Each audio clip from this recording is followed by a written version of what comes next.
महाकुंभ की ज्योतिषीय गणना कितनी वैज्ञानिक है? क्या भारत के ऋषि मुनि खगोल विज्ञान में पारंगत थे? महाकुंभ 144 साल बाद और कुंभ 12 साल बाद ही क्यों लगता है? 4 अलग अलग जगहों पर कुंभ क्यों होता है? राम हरे राम, राम जय राम, जय जय राम। 144 साल बाद प्रयागराज में महाकुंभ ऋषि मुनियों की सिर्फ कल्पना पर आधारित नहीं है, उसके ठोस वैज्ञानिक और खगोलीय आधार हैं। इसके पीछे ग्रह नक्षत्रों का अद्भुत संयोग है। जब बृहस्पति कुंभ राशि में प्रवेश करते हैं और मकर राशि में सूर्य और चंद्र का प्रवेश होता है, तब कुंभ मेला लगता है। 12 वर्ष में एक बार कुंभ होता है, 6 वर्ष में अर्ध कुंभ होता है और 144 साल बाद महाकुंभ होता है। अब 12 साल बाद ही कुंभ क्यों होता है और 144 साल बाद ही महाकुंभ क्यों होता है, इसे भी समझ लीजिए। कुंभ की गणना बृहस्पति की चाल पर निर्भर करती है। बृहस्पति को सूर्य का एक चक्कर पूरा करने में 12 साल लगते हैं, तब कुंभ होता है। जब बृहस्पति सूर्य के 12 चक्कर लगा लेते हैं तो 144 साल बाद महाकुंभ का महासंयोग बनता है।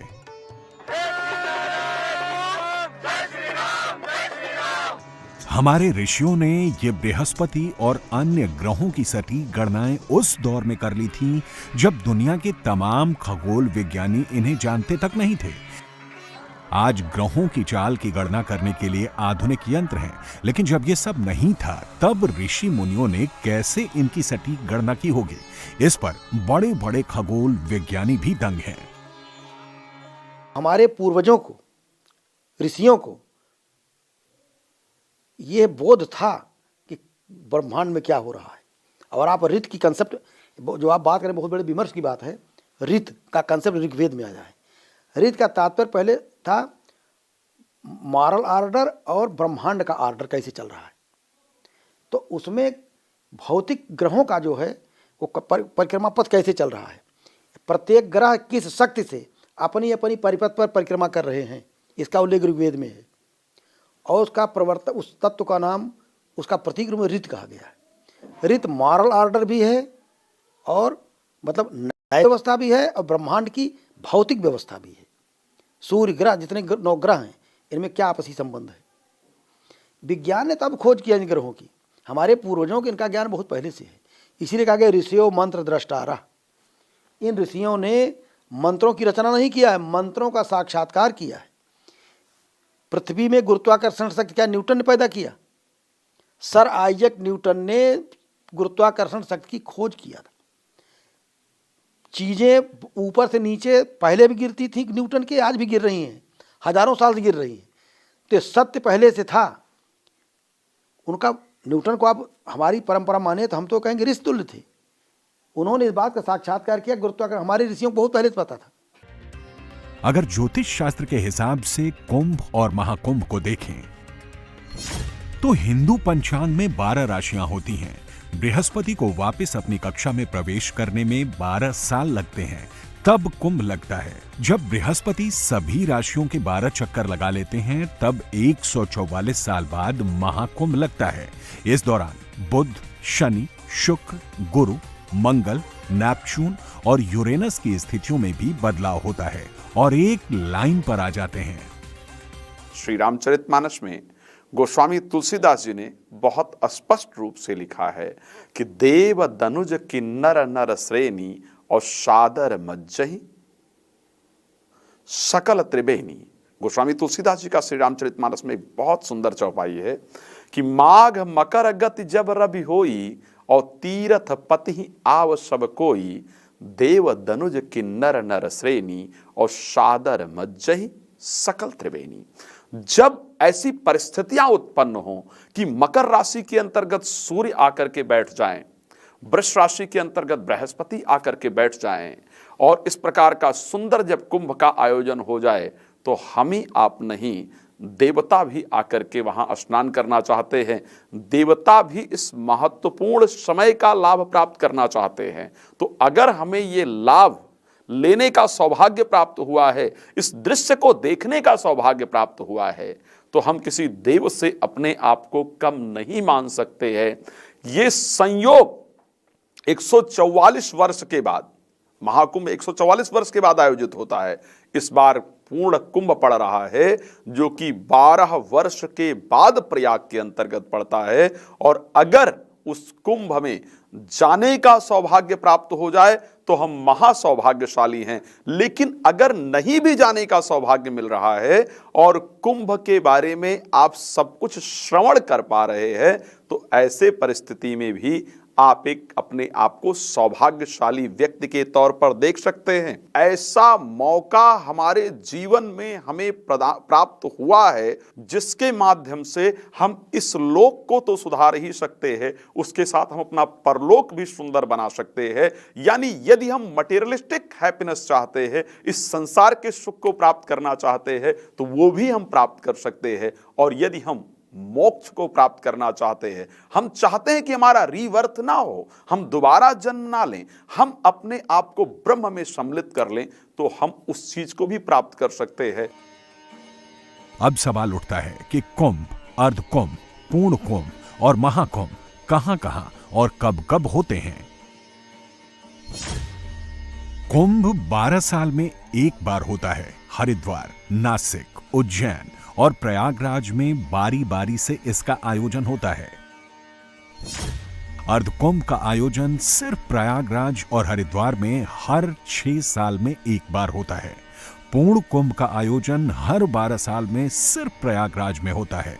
महाकुंभ का दुर्लभ संयोग 144 साल बाद आता है और वो प्रयागराज में 3 नदियों गंगा, यमुना और अदृश्य सरस्वती के संगम पर होता है।